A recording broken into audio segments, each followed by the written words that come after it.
ठीक है, सुनो ध्यान से।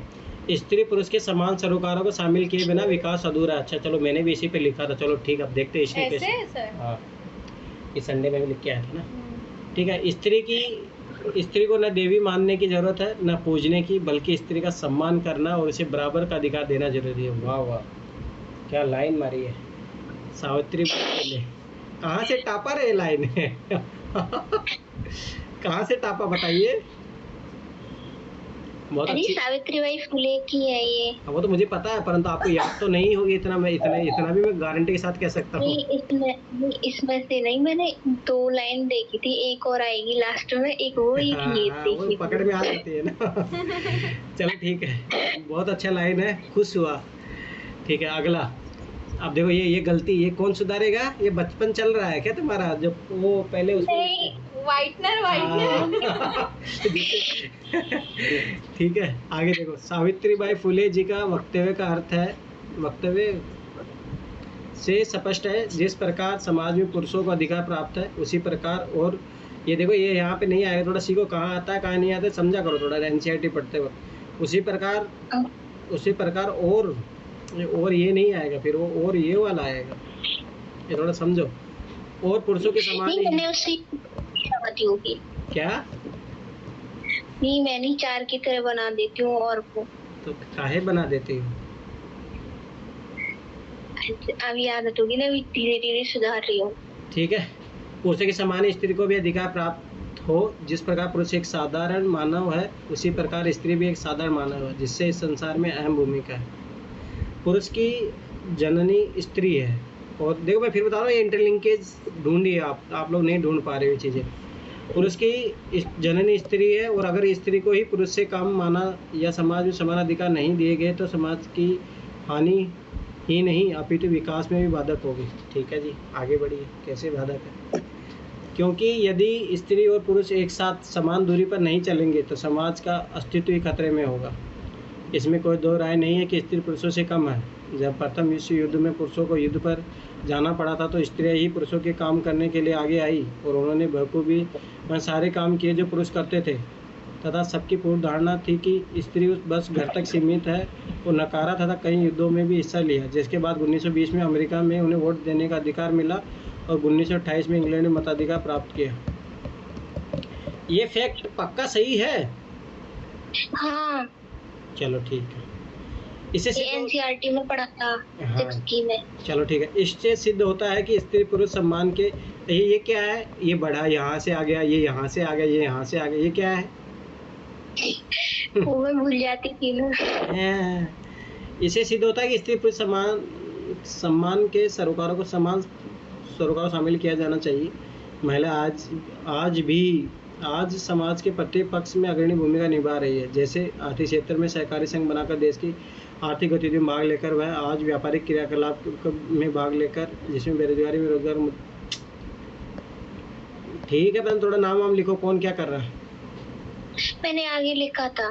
अपितु इसे SDG लक्ष्य 2 भी साकार होगा। ये गोला बना के काहे लिखा है?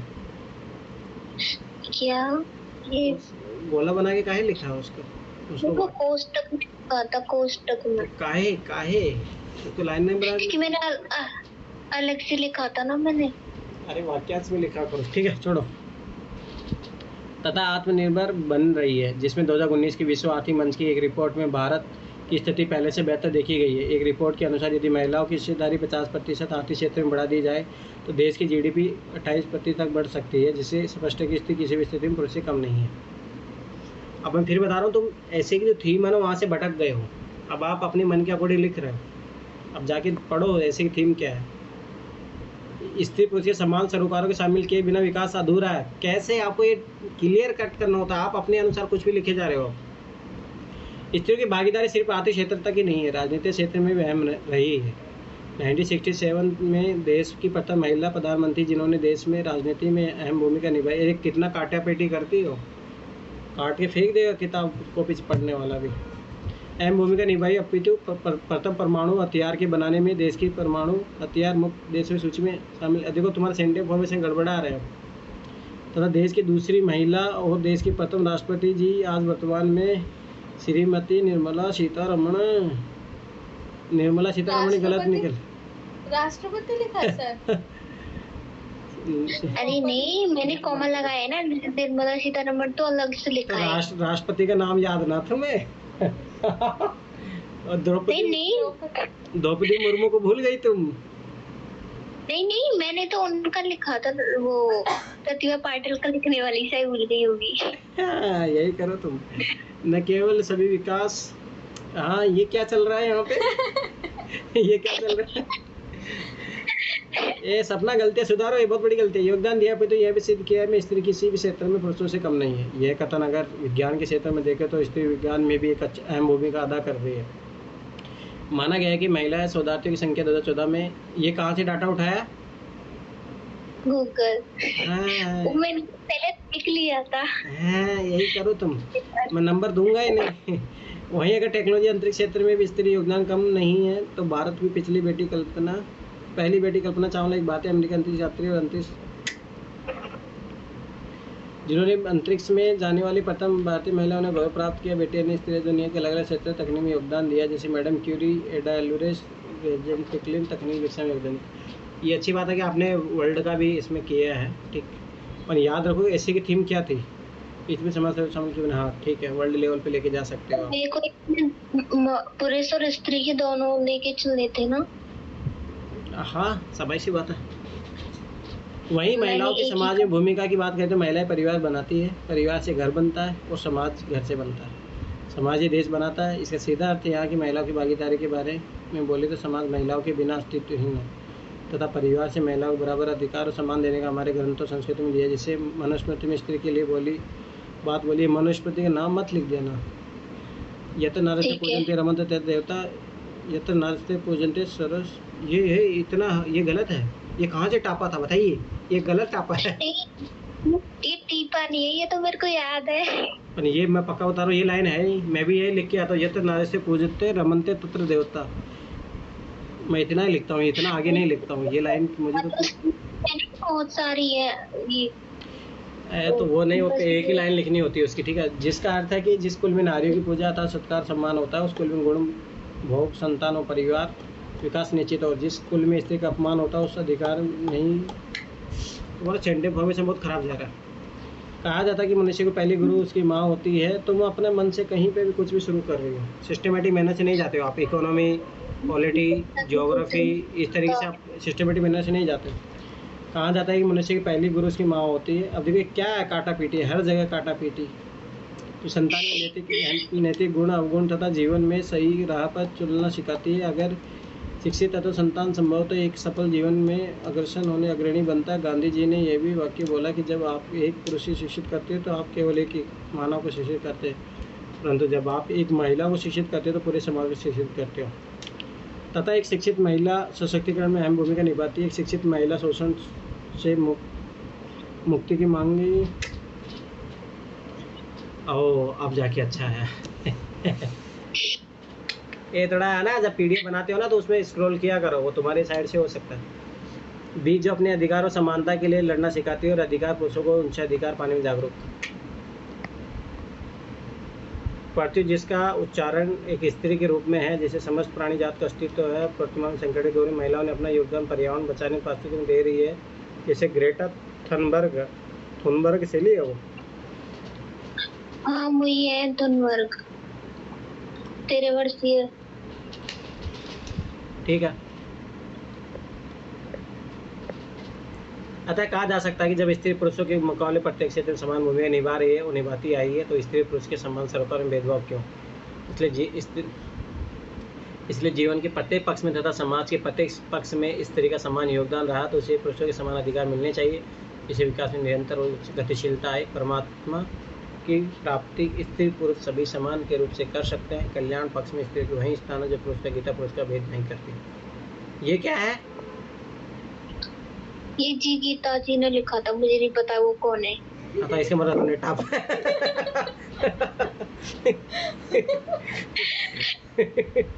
अरे वाह सपना, कितना नंबर अभी एक्सेप्ट किया कि सर, अभी एक्सेप्ट किया कि हम टीपे। ये बताइए 125 में कितने नंबर दो सपना तुम्हें? तुम्हारी राइटिंग इतने काटा पीटी सब मिला के कितना नंबर? नहीं नंबर के लिए नहीं बता, पहले ये बता दो पहले से बेटर था या नहीं। गलतियाँ तो बहुत सारी है इसमें। पहली बात, आप फिर थीम के अकॉर्डिंग नहीं लिख पा रहे हो, आप भटक जा रहे हो। आप थीम से तो बहुत दूर जा चुके हो। जितनी अभी गलती कर सकती हूँ ना कर सकती हूँ, बाद में मुझे पता है आप डांटोगे। चलो ठीक है, मैं इसमें 5 नंबर ही दूंगा। ठीक है, चलो 5 नंबर तो मिले। ठीक है। आपने नर्मदा भेजा आपने? हाँ चल, ठीक है, आप मेरे को निकलिए। लेट हो जाएगा, आप बताओ ना मैं क्या करूँ। मेरा तो इंडियन सोसाइटी में पढ़ के आई थी, वो कल सुना और आगे का वुमन वाला टॉपिक पढ़ लूंगी, है ना। और सर ठीक है। ऑप्शनल का अब उसने मेरे को बुक दे दी दीपांशी ने। हाँ, उसका एग्जाम हो गया होगा ना? हाँ ठीक। 11-12 को है ना इसका एग्जाम? है?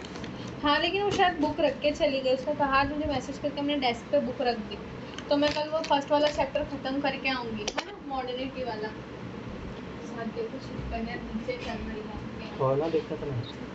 चलो ठीक है, अब मैं नर्मदा आप हो उपस्थित अभी यहाँ पे? चल जाते तब हैं। सर ये भी चेक हाँ, और एक बार देख लेना, गेट नहीं हुआ होगा बंद। ठीक है, गेट बंद नहीं हुआ होगा, कॉल कर लेना। चलो ठीक है, मैं चेक कर रहा हूँ, ध्यान से सुनना। आप क्या क्या गलतियाँ, सब लोग ध्यान से सुनो, ठीक है। आपके विचार में भारत की समृद्ध एवं विविध विरासत आपके जीवन को कैसे बेहतर बनाती है? तो स्वाभाविक सी बात है, आपसे ओपिनियन पूछा जा रहा है, ठीक है। तो आपको ओपिनियन देना है, और किस बारे में ओपिनियन देना, ध्यान से समझो। भारत की समृद्ध एवं विविध विरासत, ठीक है। एक ही क्वेश्चन है, याद रखना, समृद्ध, ठीक है, और विविध विरासत, ठीक है। हेरिटेज की बात की गई है इसमें, और आपको जीवन को कैसे बेहतर बना सकती है, इसके बारे में पूछा है। तो डायमेंशन, पहले क्वेश्चन के डायमेंशन समझना होता है, ठीक है, ये चीज़ याद रखना। उत्तर लिखो तो पूरा ही लिखो ना, ठीक है। चलो ठीक है। अगला देखो, भारत विविधताओं का देश है, हम विभिन्न ये क्या है, भाषाएं, सही लिखो। भाषाएं बोलते हैं, विभिन्न प्रकार का खाना खाते हैं और भिन्न भिन्न धर्मों का पालन करते हैं, ठीक है। इतने जितने शब्दों में, ठीक है, ठीक। और फिर बता रहा हूँ, ये अच्छी सी डेफिनेशन।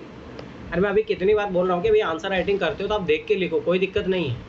तो मेरे अनुसार एनसीईआरटी आप 6ठी क्लास के पहला चैप्टर है, उसी में विविधता की बहुत अच्छी डेफिनेशन दी हुई है, तो आपको वो लिखना चाहिए था ना यहाँ पे, ठीक है। थोड़ा ध्यान रखना, ये चीज़ याद ध्यान रखना, अच्छी से अच्छी डेफिनेशन यूज करो ताकि वो याद हो जाए लिखने से। अभी मैं चाह रहा हूँ कि आप देख देख के लिखो और चीज़ों को अच्छे से ऑब्जर्व करना सीखो, ठीक है। जब हम भिन्न भिन्न समुदाय के लोगों से मिलते हैं तो इंट्रो कम से कम कितने वर्ड्स का रहता है? अरे कोई दिक्कत नहीं, आप 150-250 लिखो, वर्ड्स की टेंशन मत लो, कंटेंट ज़्यादा इंपॉर्टेंट है, ठीक है। ये चीज़ याद रखो, अभी वर्ड्स लिमिटेशन पे मत जाओ अभी, ठीक है। अब आगे देखो, अब देख लेना, तुमने बहुत सारी फालतू, अभी देखना, अभी बहुत सारी फालतू की लाइनें लिखी होगी, अभी मैं पकड़ लूँगा, देखना ध्यान से देखना। जब हम भिन्न भिन्न समुदाय के लोगों में मिलते हैं तो उनके खान पान, रहन सहन, पहनावे, संगीत, धर्म तथा उनकी एवं हमारी संस्कृतियों का आदान प्रदान होता है और धीरे धीरे एक निश्चित मिली जुली संस्कृति उभरती है जो हमारे देश को समृद्ध विविध विरासत वाला बनाती है, ठीक है। और बात ये थी कि आपके जीवन को कैसे बेहतर बनाती है, आपको इसको आंसर देना था, ठीक है। आगे देखिए, विभिन्न सांस्कृतिक प्रभाव किसी विशेष क्षेत्र में वहाँ के जीवन और संस्कृति के आकार देने में योगदान करते हैं। इस तरह कई क्षेत्र अपने विशेष इतिहास के कारण विविधता संपन्न हो जाते हैं और ठीक इसी प्रकार किसी क्षेत्र की भौगोलिक स्थिति भी किसी भी क्षेत्र की विरासत पर प्रभाव डालती है और उसे समृद्ध बनाती है। फिर मैं बता रहा हूँ, आप क्वेश्चन की जो डायमेंशन है उसको कैच नहीं कर पा रहे हो, आप यही बता रहे हो कि कैसे भारत का जो है, जो डाइवर्सिटी है वो कैसे है, पर क्वेश्चन की डिमांड ये नहीं है। क्वेश्चन की डिमांड ये है कि कैसे आपके जीवन पर वो प्रभाव डालते हैं। अब मुझे बताइए, आपके इस क्वेश्चन में कहीं पे दिखा वो चीज़, आपको डायमेंशन दिखा ही नहीं और आपको उत्तर भी खत्म हो गया। अरे आपको ये पूछ रहा है आपके जीवन को कैसे प्रभावित करती है और कैसे बेहतर बनाती है आपके जीवन को, आपने तो आंसर ही नहीं लिखा। 0.002 नंबर। चलो ठीक है, आगे बढ़िए। मतलब समझो, देखो आप लोग यही धीरे धीरे गलतियां करोगे, कोई बात नहीं, वो लिखोगे तभी गलतियां पकड़ में आएगी, ठीक है। आपने देखो क्वेश्चन के डायमेंशन को नहीं समझा, ठीक है, ये चीज़ याद रखिए। अगला क्वेश्चन, आपके अनुसार अनेकता में एकता का विचार भारत के लिए कैसे उपयुक्त है। अभी देखो, बहुत अच्छे क्वेश्चन है, मैं सही बता रहा हूँ, बहुत बहुत अच्छे क्वेश्चन है। ये मान के चलो, ये अगर मेंस में नहीं आए ना, इतना गारंटी सोच लो कि आपको इंटरव्यू में तो जरूर पूछे जाएंगे और आप इंटरव्यू में इनको कोट कर सकते हो। एनसीईआरटी में बता रहा हूँ ना, बहुत अच्छी किताबें हैं, आप जिनका जितना बेहतर तरीके से यूज़ करोगे उतना ज़्यादा बेहतर यूज़ कर सकते हो, ठीक है। अब आगे देखो, अनेकता में एकता का विचार जवाहरलाल नेहरू जी द्वारा दिया गया था। उनके अनुसार भारतीय एकता कोई बाहर से थोपी हुई या चीज़ नहीं है, बल्कि ये बहुत ही गहरी है, जिसके अंदर अलग अलग तरह के विश्वास और प्रथाओं का स्वीकार करने की भावना। चलो ठीक है, आपने यहाँ पे एक अच्छा कोर्स कर दिया, ठीक है। अब आगे बात आती है, क्या आपने क्वेश्चन की डिमांड्स को कंप्लीट किया है? भारत के लिए कैसे उपयुक्त है, अभी आपको ये बताना था, ठीक है, ध्यान से समझना। और सुनो, हाँ, पहले क्वेश्चन में है ना, आपको यहाँ पे मैप बनाना चाहिए था इंडिया का मेन बॉडी में, और उसमें डिफरेंट डिफरेंट विरासत हेरिटेज है वो बताने चाहिए थे, जो यूनेस्को में अपने जो दर्ज है। फिर उसके बारे में भी आपको फिर धीरे धीरे बताएंगे, ऐसे फ़ायदेमंद है, आर्थिक क्षेत्र में योगदान देते हैं, अपने कल्चर को सेव प्रिजर्व रखते हैं। तो सभी सी बात, आपकी भी आर्थिक जो सशक्तिकरण होता है उस तरीके से आपको देना चाहिए था, वो नहीं दिया आपने, ठीक है। चलो आगे बढ़ते हैं। अब इसमें बात है कि कैसे उपयुक्त है भारत के लिए, ठीक है। भारत की अनेकता को उसकी ताकत का स्रोत माना गया है। अनेकता में एकता का विचार भारत के लिए कैसे उपयुक्त है, इस निम्न उदाहरण द्वारा समझा जा सकता है। जब अंग्रेज भारत पर राज था तो विभिन्न धर्म, भाषा और क्षेत्र की महिलाओं और पुरुषों ने अंग्रेजों के खिलाफ लड़ाई लड़ी और मिलकर भारत को स्वतंत्र कराया। इस प्रकार हम कह सकते हैं कि भारत की अनेकता में एकता भारत के महत्वपूर्ण मुद्दों समस्या के साथ एक ही आपको मिला। मैं फिर बता रहा हूँ, इनकम्प्लीट आंसर है। आपने क्वेश्चन कोई डायमेंशन आप खुद से मन से भी लिखने का सोचो ना, 0.003 नंबर। चलो आगे बढ़ो। विरुद्धा भाद्यभाव, लड़कियां माँ बाप के लिए बोझ होती है, और यह रूढ़िबद्ध धारणा है कि एक लड़की के जीवन को किस प्रकार प्रभावित करती है, उसके अलग अलग 5 प्रभाव को उल्लेख कीजिए। अब देखो, इसमें साफ बताया गया, ठीक है, ध्यान से समझना। जब हम सभी लोगों को एक ही छवि में बांध देते हैं या उनके बारे में पक्की धारणा बना लेते हैं तो उसे रूढ़िबद्ध धारणा कहते हैं। चलो ठीक है, ये अच्छी बात है, आपने उसको एक्सप्लेन किया। लड़कियां माँ बाप के लिए बोझ होती है, रूढ़िबद्ध धारणा ये एक लड़की के जीवन को निम्न प्रकार से प्रभावित करते हैं। उन्हें शिक्षा के अधिकार से वंचित रखा जाता है, ठीक है। उन्हें स्वतंत्रता के अधिकार से वंचित रखा जाता है, ठीक है। उन्हें कम अवसर या बिल्कुल भी अवसर प्राप्त नहीं होता है, ठीक है। उन्हें देश के एक सक्षम नागरिक के दायित्व से वंचित रखा जाता है, ठीक है। उन्हें घर की 4 दीवारों तक सीमित कर दिया जाता है। ये बात अच्छी बात है। अब ये बताओ, कंक्लूजन कौन लिखेगा? फिर मेरी समझ में नहीं, आप लोगों ने मुझे बताओ, आप मेरे को आंसर राइटिंग क्लासेस देखे हो नहीं देखे? मैंने क्या बोला था, बिना इंट्रोडक्शन, बिना मेन बॉडी, बिना कंक्लूजन उसके खत्म ही नहीं होना चाहिए आंसर। आपको कैसे खत्म हो रहा है मुझे बताइए आप। इससे मतलब आप आंसर क्लासेस नहीं देख रहे हो? फिर नहीं, क्लासेस देखिए भैया, आंसर सेट नहीं करते बन रहा है अभी। क्यों नहीं बन रहा? यहाँ पे बताइए, कंक्लूजन क्यों नहीं आए? जब भी ऐसी कोई समस्या आती है तो उसका समाधान बताइए, फिर आप कंक्लूजन में वे फॉरवर्ड बताइए। ठीक है, कमियां है ना ये। अब फिर इसमें मैं वही, ठीक है, कुछ तो आपने लिखा है, 1 नंबर दे दूंगा, ठीक। आगे ये 5 बना के लिखे थे, ठीक है। भारत का संविधान समानता के बारे में क्या कहता है? ये बहुत अच्छा क्वेश्चन। देखो, अब ये एक अलग क्वेश्चन ये है, ठीक। आपको यह क्यों लगता है कि सभी लोगों में समानता होना जरूरी है? ये दूसरा क्वेश्चन आप देखते हैं कि आपने इन दोनों जो डिमांड है क्वेश्चन की वो आपने एड्रेस किया नहीं किया। 1947 में जब भारत आज़ाद हुआ और एक राष्ट्र बना तो हमारे नेताओं ने समाज में व्याप्त सभी असमानताओं पर विचार किया, ठीक है। समानता को एक अहम मूल के रूप में माना गया जो हम सभी को एक भारतीय के रूप में जोड़ती है। प्रत्येक व्यक्ति को समान अवसर और समान अधिकार प्राप्त होने चाहिए। बात ये थी कि भारत का संविधान समानता के बारे में क्या कहता है? आर्टिकल 14, ये कौन लिखेगा? आर्टिकल 14 से 18, उसके सारे प्रोविजन आने चाहिए। आपको देख लेना, आपको पक्का नहीं दिखा होगा आपने। अब देखो आगे ना, सेकंड पार्ट में आगे आप, ठीक है। पूर्वाग्रह रूढ़िबद्ध धारणाओं को जन्म देता है, और रूढ़िबद्ध धारणा ये कहाँ से आ गया? ये क्वेश्चन की डिमांड है ही नहीं। कहाँ रूढ़िबद्ध धारणा है? कहाँ आ गए आप? क्या लिख रहे हो? ये क्या है? रूढ़िबद्ध धारणा भेदभाव असमानता कारण बनती है, इसलिए समाज में सभी लोगों को समानता होना जरूरी है ताकि उन्हें किसी महत्वपूर्ण मूल्य अधिकार वंचित न रहना पड़े। क्वेश्चन क्या था? क्वेश्चन ये था, आपको ये क्यों लगता है कि सभी लोगों में समानता होना जरूरी है? अरे भाई, समानता नहीं होगी तो लोग कैसे आगे बढ़ेंगे? सबका सार्वजनिक विकास कैसे होगा? समावेशी विकास कैसे होगा? और समाज जब एक पिछड़ा तो वो समाज से होगा। आप फिर बता रहा हूँ, आप नहीं समझ पा रहे, थोड़ा अंडरस्टैंडिंग लेवल बढ़ाओ। फिर बता रहा हूँ, 0.00001 नंबर। आपने क्वेश्चन की डिमांड कंप्लीट नहीं करी, इसमें भी कंक्लूजन नहीं आया आपका। केस स्टडी, कई बार लोग हमारी उपस्थिति में पूर्वाग्रहों से भरा आचरण करते हैं, ठीक है। ऐसे में अक्सर हम कोई विरोध करने की स्थिति में नहीं रहते क्योंकि मुंह पर तुरंत कुछ कहना मुश्किल जान पड़ता है। निम्न दी गई परिस्थिति में आप क्या करेंगे, ठीक है। गरीब होने के कारण एक सहपाठी को आपका दोस्त चिढ़ा रहा है, ठीक है। आप क्या करोगे? अपने दोस्त को समझाएंगे। कभी मैं बोला था कि केस स्टडी जब आए तो स्टेक होल्डर फाइंड आउट करो, ठीक है। एथिकल इश्यूज इसमें क्या क्या है वो फाइंड आउट करना चाहिए, इंट्रोडक्शन देना चाहिए, तब जाके इस आंसर का जवाब देना चाहिए था आपको। आगे से ध्यान रखना। हाँ। अपने दोस्त को समझाएंगे कि उसका गरीब होना और गैर बराबरी का एक रूप है, जिसका अर्थ है समाज में कुछ लोगों के पास न अवसर है, न कि ज़मीन और न पैसे जैसे संसाधन तो दूसरों के पास है। ये स्थिति उनके साथ भी निर्मित हो सकती है जिनके पास ये सब है, इसलिए उसे उसका मजाक नहीं उड़ाना चाहिए। आप ओनली एक नैतिक पक्ष ले रहे हो, कानूनी पक्ष कौन लेगा? कौन आर्टिकल 14 से लेकर 18 बताएगा? ये जब तक आप ये नहीं सीखोगे ना तो नंबर नहीं आएंगे। अगला, ठीक है। आप अपने परिवार के साथ टीवी देख रहे हैं और उनमें से कोई सदस्य किसी खास धार्मिक समुदाय पर पूर्वाग्रह टिप्पणी करता है।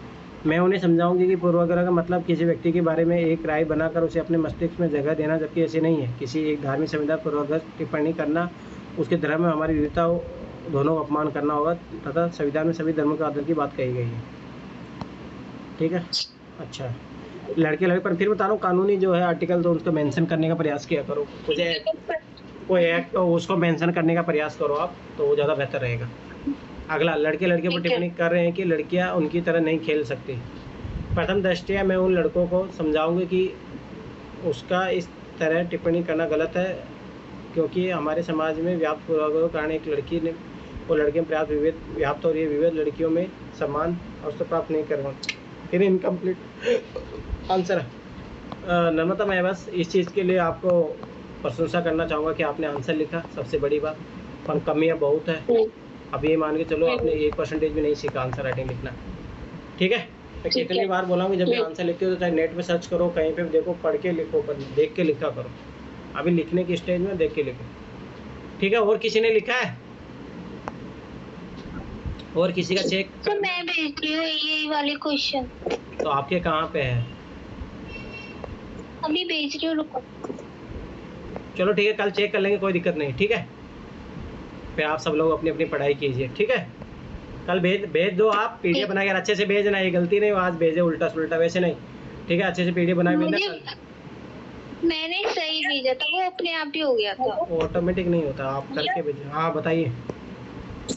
इस स्टडी का ऑर्डर एक बार और समझा देंगे। किसको? केस स्टडी जो लिखे हैं उसका ऑर्डर एक बार समझा देंगे, Order, मतलब सुनो। लीगल छूटा है। ठीक है, सुनो। केस स्टडी कैसे लिखा था, सुनो ध्यान से। हाँ।